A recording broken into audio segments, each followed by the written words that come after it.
We're all used to seeing political spouses out on the presidential campaign trail, but we have never really seen a political spouse quite like Doug Emhoff. In many ways, he's an unlikely force on the campaign trail. I mean, he left a massively successful career in entertainment law when he became second gentleman. And he did that to avoid any conflict of interest. How refreshing. He's a person deeply connected to his Jewish faith, and he has taken a front and center role in the fight against anti-Semitism. And at the end of the day, he is a proud wife guy. He doesn't shy away from talking about his wife, from defending her, and from advocating for many of the same issues that drive her, like abortion rights. We talked about those issues and much more when I caught up with him on the trail at a small business in Wilmington, North Carolina this week, where he was talking to voters about his wife's economic plans.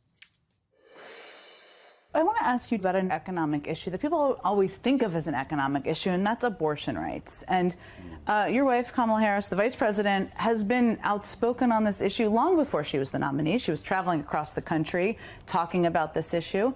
But you've also been front and center in talking about abortion rights. And you've also encouraged more men to be in the fight of talking about abortion rights, which is often thought of as a women's issue. Why do you think that's so important? Well, look, after the Dobbs decision came down, she called me right away. She was actually on Air Force Two and said, Dougie, they actually did it. And we had the leaked opinion. We knew it was coming. But the fact that the Supreme Court would take away a fundamental right that had been on the books for 50 years, a right that my mom, who's now 83, back in the day was fighting for equality, abortion rights. And the first person I heard from after Kamala was Ella, who was 23 at the time. And she texted me and was like, we need to fight. We need to do something about this. And then I literally heard from my mom saying the same thing. And then think about this. My 83-year-old mother is somehow going to enjoy more rights than Ella. It's wrong. This is all because of Donald Trump. He ran on a platform of women should be punished for seeking an abortion. He said that. There's video. He ran on a platform of appointing Supreme Court justices who would overturn Roe v. Wade. They did just that. And he is for a national abortion ban. Make no mistake, where he says, I will be the protector of women, that is yet more lies and more gaslighting. He also says women won't have to think about it if I'm elected, which... Women, we should be furious about this gaslighting, and furious, and turn this anger into action. You've also been front and center in the fight against anti-Semitism, and your faith has long been important to you. You've talked about it quite publicly. And if the vice president is elected, you would be the first Jewish American to be a first partner, first gentleman, whatever you may call yourself. How does the history of that weigh on you in the moment? Well, I take being the first Jewish White House principal ever. I take it very seriously. I take the responsibility. I'm accountable for it. And if you recall, even before October 7th, and really at Kamala's urging, we really leaned in on this fight against anti-Semitism on behalf of the Biden-Harris administration. And we put forth the first ever national strategy to counter anti-Semitism, which was released in May of 2023. So we had that out there. And then when the horrific day of October 7th happened, the administration was ready to take action. It's something that I've been working on, speaking about, meeting with released hostages, hostage families. It's intense, and a lot of times I don't want to do it. It's too raw, it's too emotional for me. And she is the one who keeps pushing me out there because of the responsibility that I have in this role, and because she cares about these issues. She is out there fighting these issues just like I am. What really bothered me a week or so ago is when Trump got up there at an event purporting to fight anti-Semitism, and he said vile anti-Semitic things, long, tropes that are just terrible. And, we have to speak out every single time when something like that happens. So I'm going to continue not to be afraid, not to be intimidated, not to live in fear, but to live openly and proudly as a Jewish person. When you hear him say things like that, and he said that if he doesn't win, it will be essentially the fault of Jewish Americans. Blame the Jews, one of the oldest tropes. An old trope. I know you put a statement out on X at the time. Do you worry that he's putting a target on the backs of Jewish Americans?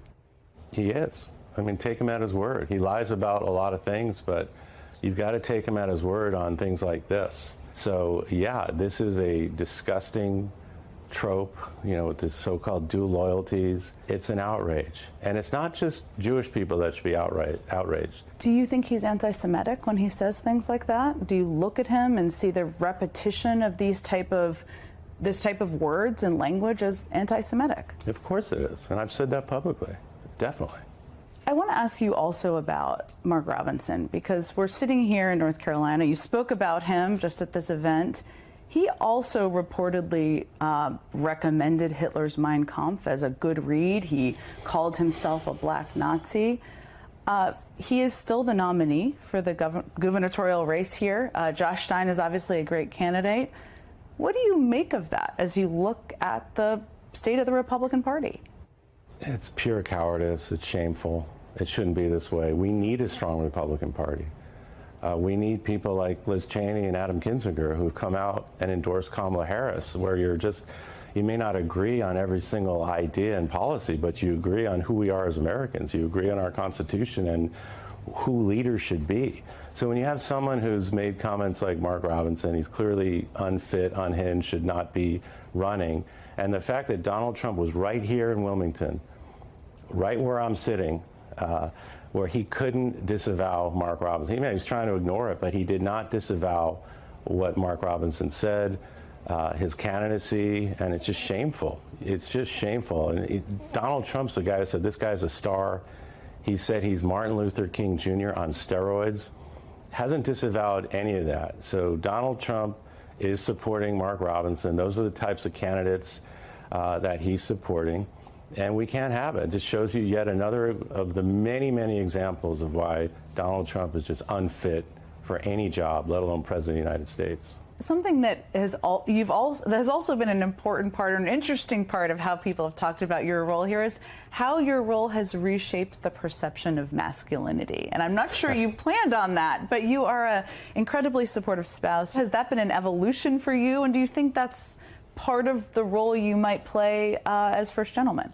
It's funny, I've started to think a lot about this. I've always been like this. My dad was like this. And to me, it's the right thing to do. Support women. It's mutual. Like with Kamala and I, we support each other. We have each other's back. And I've said many times, when we lift up women, we support women, whether it's pay equity, child care, family leave, and all these issues that, this post-Dobbs hellscape, women should not be less than. Women should not have less rights and be treated differently.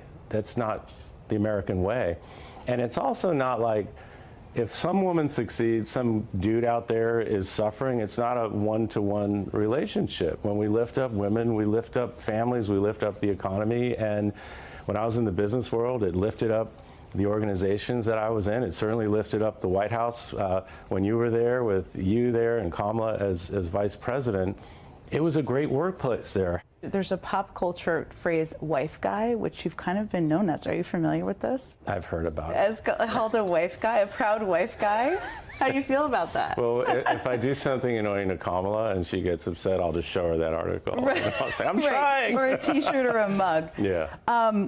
There are certainly people, who I'm going to ask you about, who are not as comfortable with fierce women, strong women, intelligent women. One of them is, of course, running against the vice president, Donald Trump.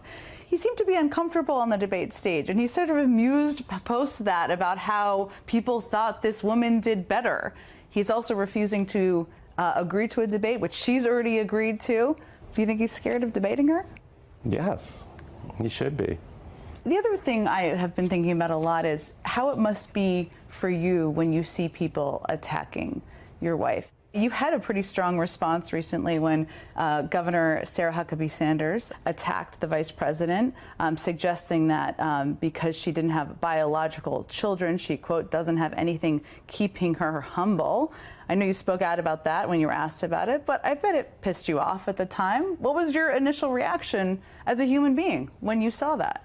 Well, as a human, as her husband, but also knowing how much she loves Cole and Ella, and how much Cole and Ella love her, and how the kids think of of Kamala and Kirsten and myself as this three-headed parenting machine. It's just inaccurate. And it's just disrespectful. And it starts with the mispronunciation of the name, which the governor knows exactly what her name is and how it's pronounced. So it's just this, they're thinking that by, beating people down or trying to, that somehow shows strength, instead of just talking about issues that help people. And attacking people for being a biological mother or not, which seems to be an obsession of her and J.D. Vance and others, it's just, it's not where the American people are. There's so many families like the Emhoff Harris family out there. There's so many women. I'm part of one of them. Many people are. Mother figures or mothering children. So it's wrong, it's inaccurate, and it just shows who they are. We have more of my interview coming up, including things like, what are Kamala Harris and Doug Emhoff binging in their free time? And what did he say to Gwen Walz before they went on stage at the convention? He answers those questions and more. But before we go to break, if you weren't up late last night, you may have missed this. Guys, how amazing is Kamala? I mean, look at her! I feel like I'm in one of those movies where Seth Rogen dates Charlize Theron. I mean, how did I get this woman? You might be asking yourself, what's it like being married to the most powerful woman in the world? Well, it turns out, in many ways, they're just like you and me. The country is getting to know your wife. They know her, of course. They're getting to know you. What do you guys do when you have downtime? Is there a show you're binging? There's not a lot of downtime right now. I'd say in the before times, we loved Shogun, not just because it won all the awards. Show. It was one of those things that was so great.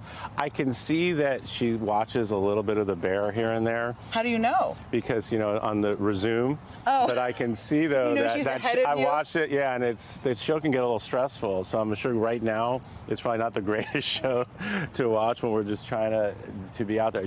I know she talked up Hacks because she watched that. That's a good show, too. I didn't. And when that won the awards, she was like, what a great show. Now, she's a great cook, loves to cook. She is. You've said she's tried to teach you to cook. What can you cook now that she taught you? So this was kind of a COVID era thing when we were together, and it was a little unfair that she was cooking all the meals, and I said, can we eat less? And she said, no, you need to learn how to make a few things. She said, just learn 2 or 3 things. So it was like baked chicken, grilled salmon, and make some rice and maybe saute some spinach. So that's about the extent of it. My grandfather taught me how to do scrambled eggs when I was a kid, so I can actually do great scrambled eggs and then a few other things. But great scrambled eggs. It's good though. That comes in handy. I'm telling you. That's your cooking bio. And there people you go. come for that, so it's good. Now, one of the things that I think the country has loved to see is the relationship that you all have with the Bidens and also with the Walzes. And Dr. Biden gave you some advice when you became the running mate. And you also passed on advice to Gwen Walz. What did you pass along to her? So when we first met the Walzes as couples, it was then right before we went on stage in Philadelphia. And they came in, and it was so overwhelming. And I said, look, nice to meet you. We went through this exact same thing 4 years ago. I know exactly how you're feeling, and just how Jill was there for me and said, don't worry, I've got your back. I've got your back.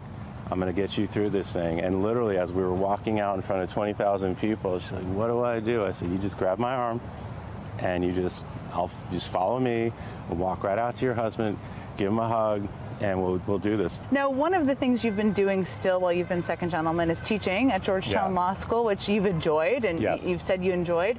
Is that something Dr. Biden is still working that you'd like to continue as first gentleman? Definitely. And I loved being a lawyer, 30 plus years as an entertainment lawyer in Hollywood. I miss it. When I talk to some of my old colleagues, they're obsessed with politics. I'm like, hey, what's happening in town? So being able to teach at Georgetown Law School and teach entertainment is something to keep my toe in the water, so to speak, and get students right before they go out as lawyers. And Dr. Biden was great right, especially at the beginning when we'd be on the plane together and she's grading papers and doing all this, I was like, oh, okay. I guess I need. And so she gave me a lot of tips on how to be an effective teacher, which really helped. So yes, I plan to continue to teach when Kamala wins this election. 37 days until Election Day, and Vice President Harris is heading back to Nevada. The state's 6 electoral votes could be make or break in a very tight election. The campaign just announced that Harris will host a rally tonight in Las Vegas. This is her second visit to the city since she launched her campaign for president. Then, after Tuesday's VP debate, Harris and Governor Walz will take their bus tour back to Pennsylvania on Wednesday. And on Friday, the vice president will visit Flint, Michigan. And breaking just moments ago, former Republican Senator from Arizona, Jeff Flake, just announced that he is endorsing Kamala Harris for president. Joining us now is Harris Walz Battleground States Director Dan Cannon. And Dan, this is news, okay? Breaking news. Absolutely, good stuff. So Dan, let's get into this breaking news and the combination of the campaign now moving through these battleground states. The vice president's going to be in Nevada.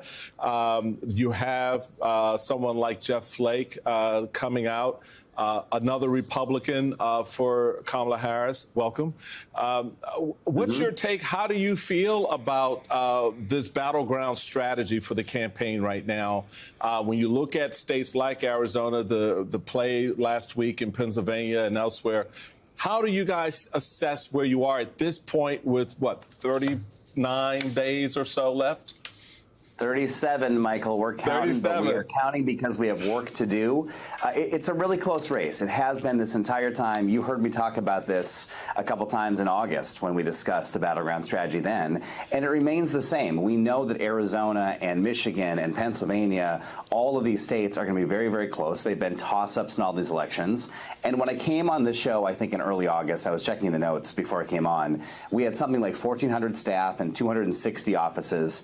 Today, we have 2,500 staff, another 1,100 since that August moment, and 350 offices. This weekend, we've got 4,000 events happening in battleground states, 25,000 volunteer shifts. The event we did with the Vice President Madison with 10,000 attendees resulted in 4,000 new volunteers. The 2 events in North Carolina the week before in Charlotte and Greensboro resulted in another 7,000 volunteers. What we're doing with these trips is turning them into action on the ground. But in the case of Arizona and Jeff Flake, I'll note that the Vice President out there talking about the border, or in Pennsylvania and Pittsburgh talking about the economy, we're both doing very serious policy-oriented speeches and positions aimed at talking to voters on issues that matter to them, unlike Donald Trump, and then also at the same time having enthusiastic rallies and organizing moments where we turn all this enthusiasm and energy into action on the ground. And one more bit of breaking news while we're at it. With this weekend, we will cross 100,000 events in the battleground states since July 21st, when the vice president became the presumptive nominee. Let's talk about some of those battleground states and the polling that we are seeing out of those states. Dan, I want to look at 2 different polls. One is from the New York Times, released yesterday, showing Harris up in Wisconsin, in Michigan, up big in Nebraska's 2nd district. That is among likely voters. And then this morning, Consult poll from about the same period in Arizona, Harris up 3 in Nevada, which the Trump campaign once said was all but a foregone conclusion. Harris up by 7. Do those numbers match your internals? Yeah, I just think across all 7, and I think these 7 are really the 7 that are the true toss-ups in this race.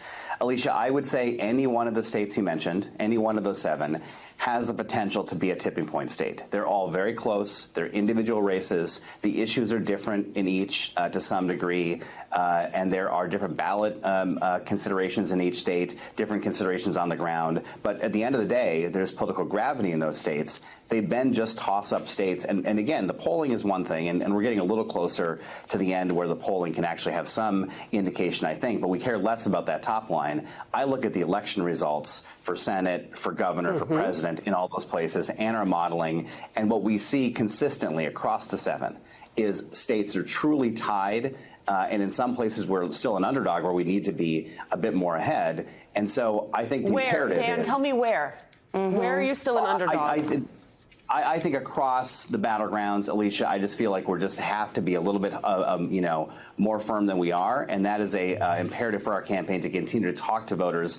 We take nothing for granted. These states are so close. The way I look at it is it's a margin of error race, and Michael Tyler, I think earlier this year, coined that as a margin of effort race across all 7 of these states. Can we put that graphic back up on the screen? Because I'm struck by what Dan said. If you look at those various battleground states, you are saying the campaign says you're close or you're tied in even some places. The next graphic with the little states on it. You're tied in some places, but this next graphic says that it looks like, Nebraska Tech, this is like, I feel like this is not it. It seems like what you're telling us is many of your little boxes are gray that say tied, or might even be red that say Harris -1, 2, or 3. What then do you do to close the gap there in some of those places, Dan? I think Jeff Flake's endorsement, Senator Flake's endorsement is a really big deal in Arizona, frankly. And it's, again, giving that permission structure that Michael talks about. But there are folks who are not Republicans that do need that Jeff Flake is not going to speak to them. There are base Democratic voters that say, I'm seeing a lot of Republican activity and not a lot of base Democratic activity. What are you all doing for those folks? Well, so I think, Simone, just back to your point first on how close it is and what you do to win those close races, right?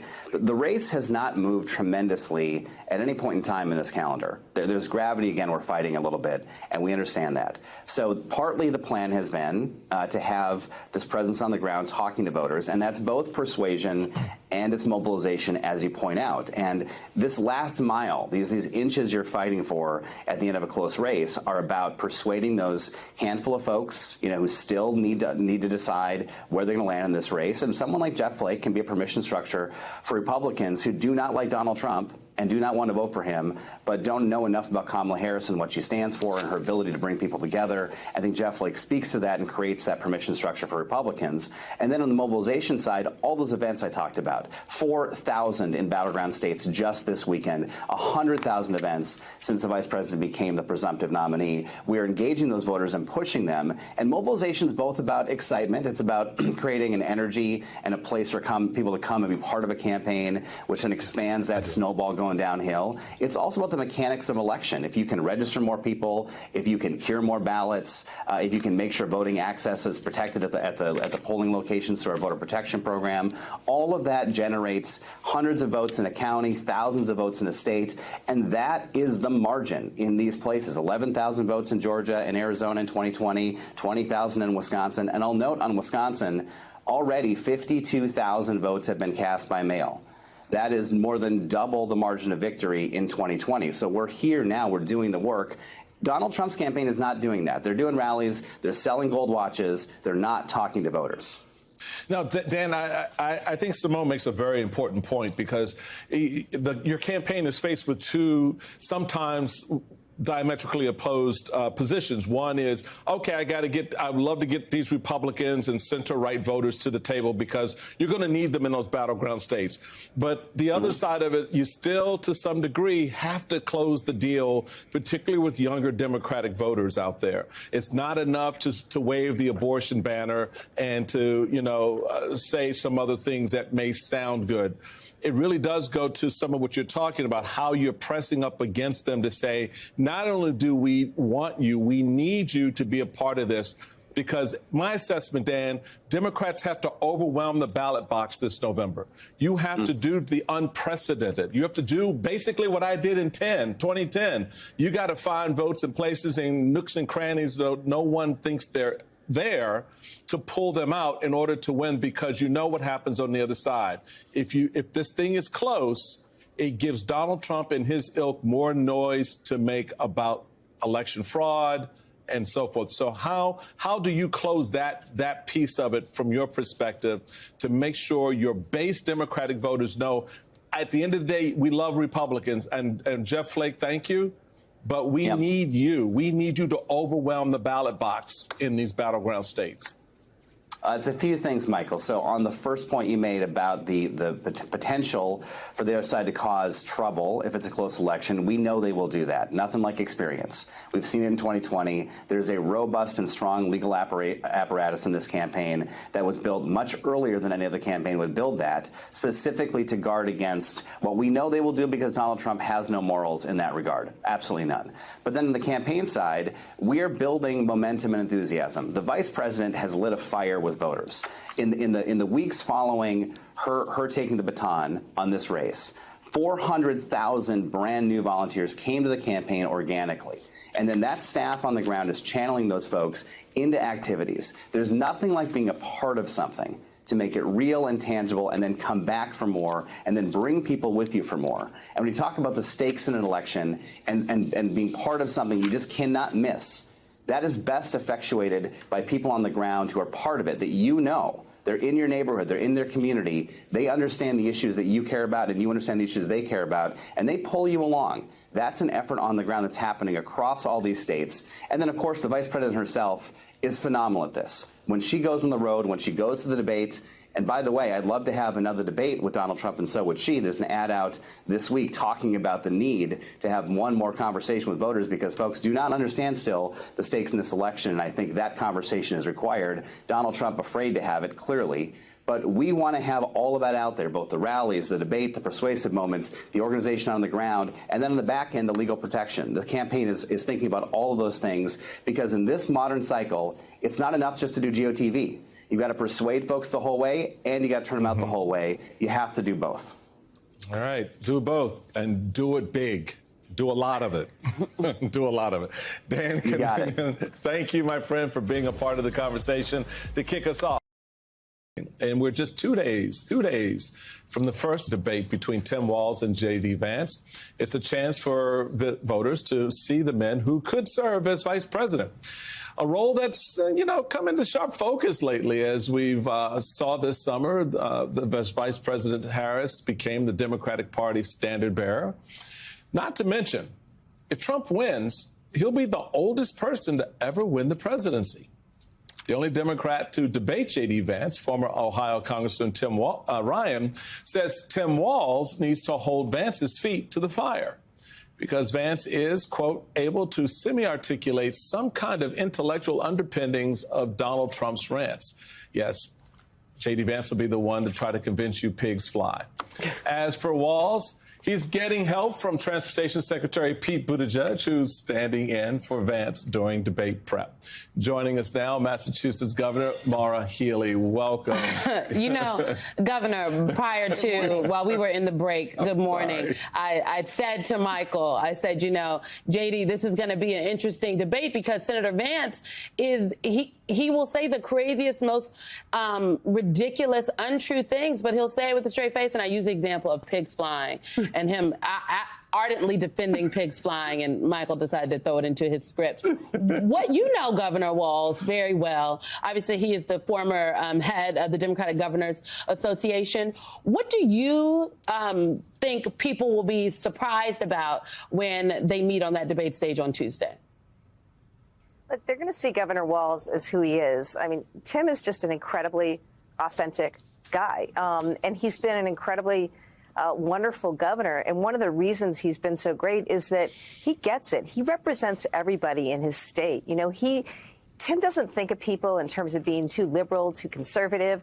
He's about bringing people together and getting things done. And that's why he's been so successful as governor. I think you're going to see that come through. People kid about his big dad energy. What's really going on there is a demonstration of empathy, right? And he gets it. And I think that's what's a key separator in this whole election.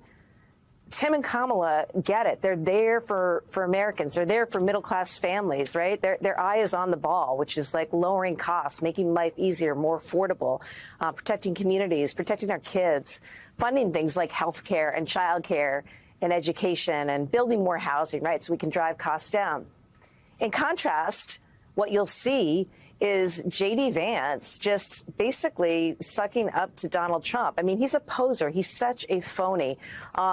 He has very little governing experience. Remember, in contrast to Tim, who's been a 5-term member of Congress and a 2-term governor, J.D. Vance has been a United States senator for less than 2 years. And all he seems capable of doing these days is just articulating the same old tire playbook from Donald Trump and then saying things that are really, really awkward, really outlandish, and really out of step with where I think most Americans are.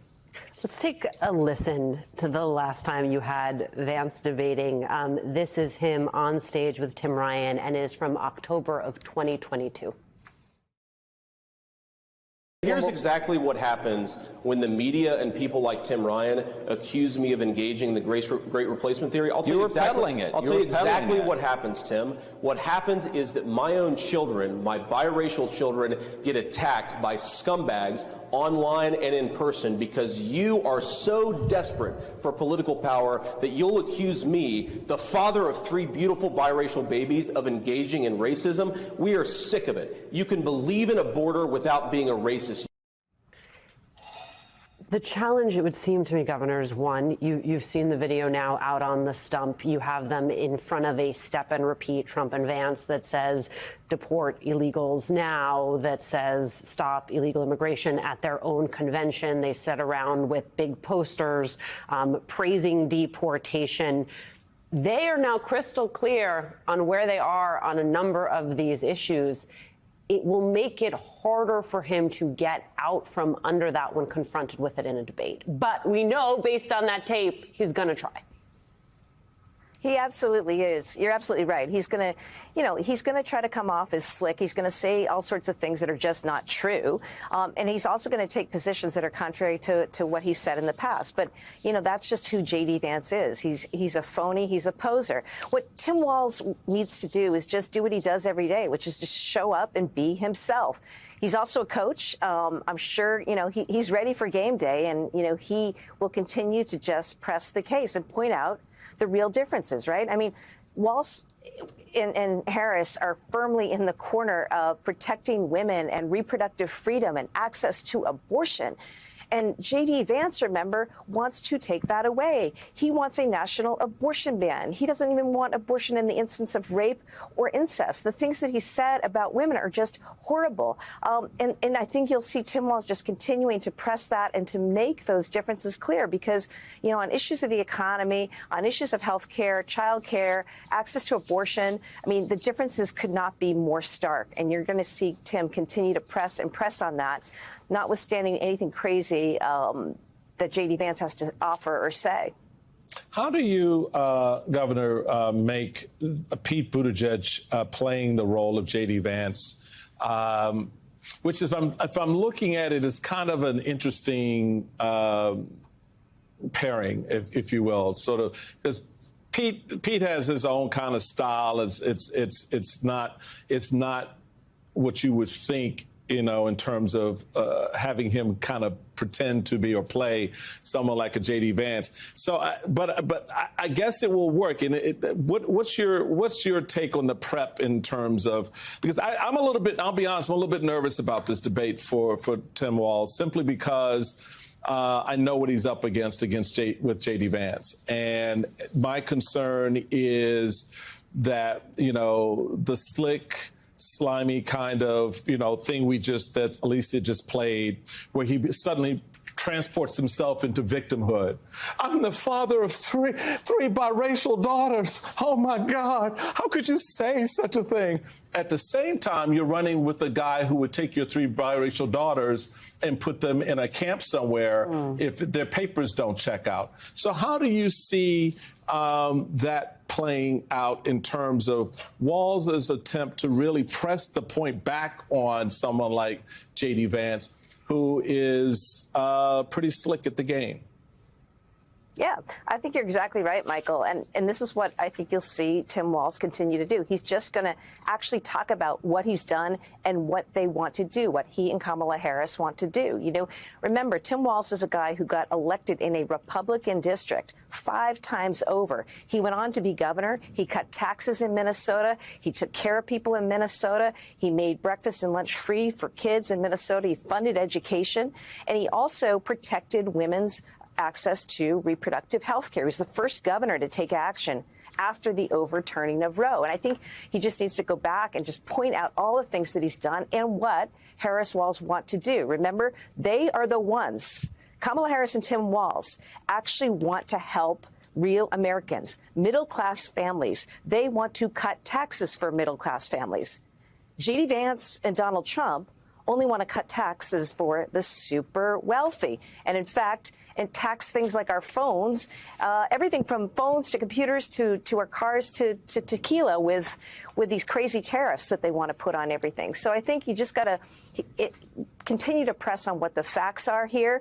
I'm glad that they have Pete Buttigieg doing the debate prep because Pete's really smart, and you know I'm sure he's been a great sparring partner. And the whole point is, you know, it's like getting ready for any game, right? You want to have your toughest days in practice and be ready to go out and play the game on game day. And I know that Governor Walz has been working very hard at that, and will just need to be himself. I mean, I just go back to the other day when J.D. Vance is in Pennsylvania ordering a cheesesteak, and he's so out of touch with reality and everyday Americans that he's complaining that they don't have Swiss cheese for his cheesesteak. Like, who does that, right? I mean, like, you know, he can't even go into a donut shop and order a donut. You know, it's just, it's not right. It's not right.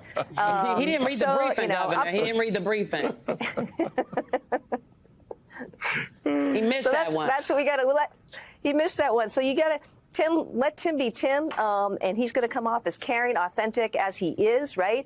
And it's a lot easier to be and perform when you're just being yourself. And J.D. Vance doesn't know which way is up because he's had to cartwheel and catapult into so many different places just to have Donald Trump's liking, right? I know we have to go, but Governor, really quick, yes or no, do you think this debate will push Donald Trump to say yes to another debate with Vice President Kamala Harris, or no?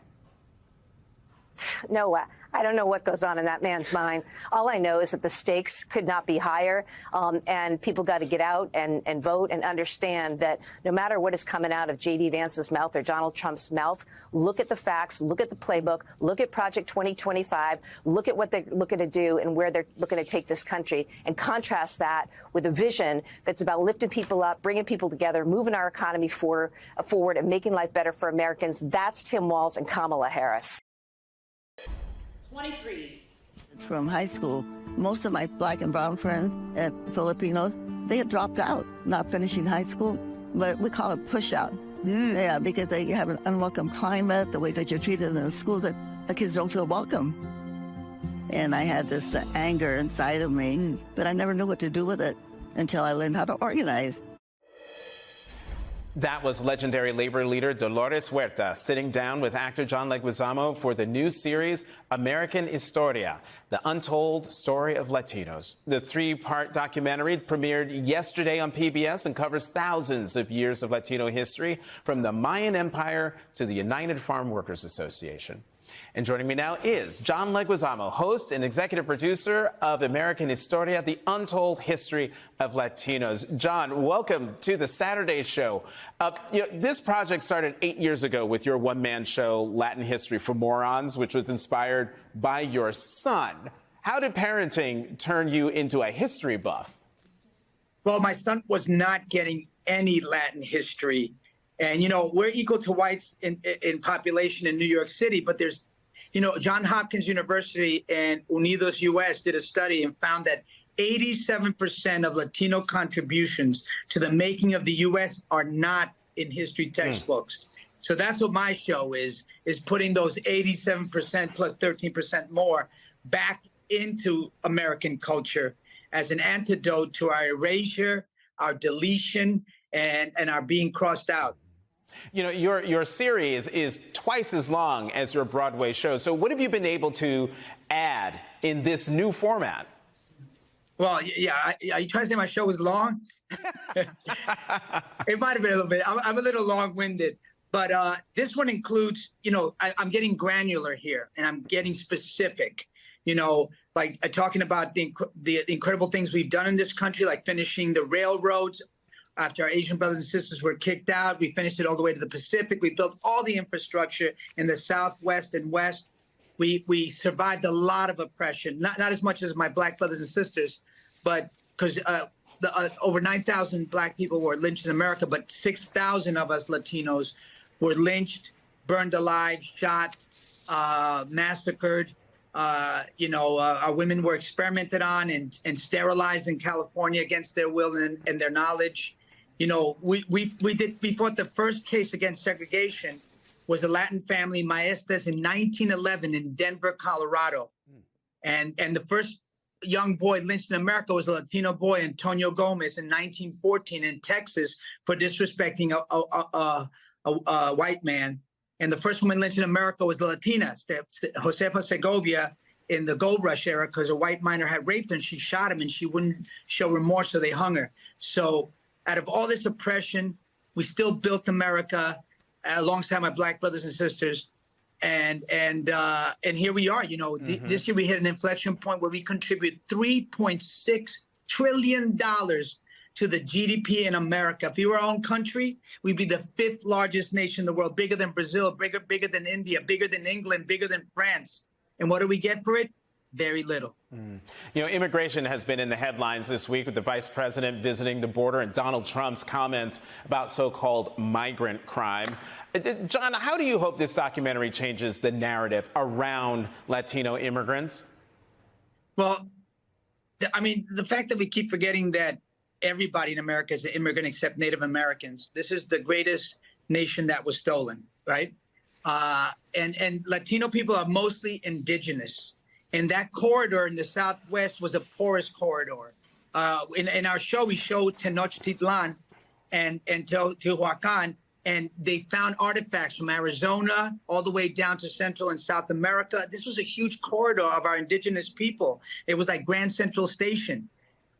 We have to understand that Latinos, immigrants, run the economy. We do all the jobs that nobody wants to do. Without these Latino immigrants, because that's what we're really talking about when we say migrants, we ain't talking about Poles and Irish and we're talking about Latin people. So let's stop with the euphemisms, Mr. Trump. And these people are doing all the essential labor that nobody's doing. They're the first responders. They're growing all our food and picking all our food and built the Latino immigrants that died in Maryland on that bridge, fixing the bridge. That's what we do. We fix this country. We build it. And, then we get kicked out and we get nothing for all our labor except, hate from Trump. Well, John Leguizamo, you have done yet again another service with your documentary, American Historia, the untold story of Latinos. John, great to see you. It's been a couple of years since I've seen you last. Thank you very much for coming to the Saturday show. Thank you. I'm a big fan. Keep doing what you do. Love you. All right. Thanks, John.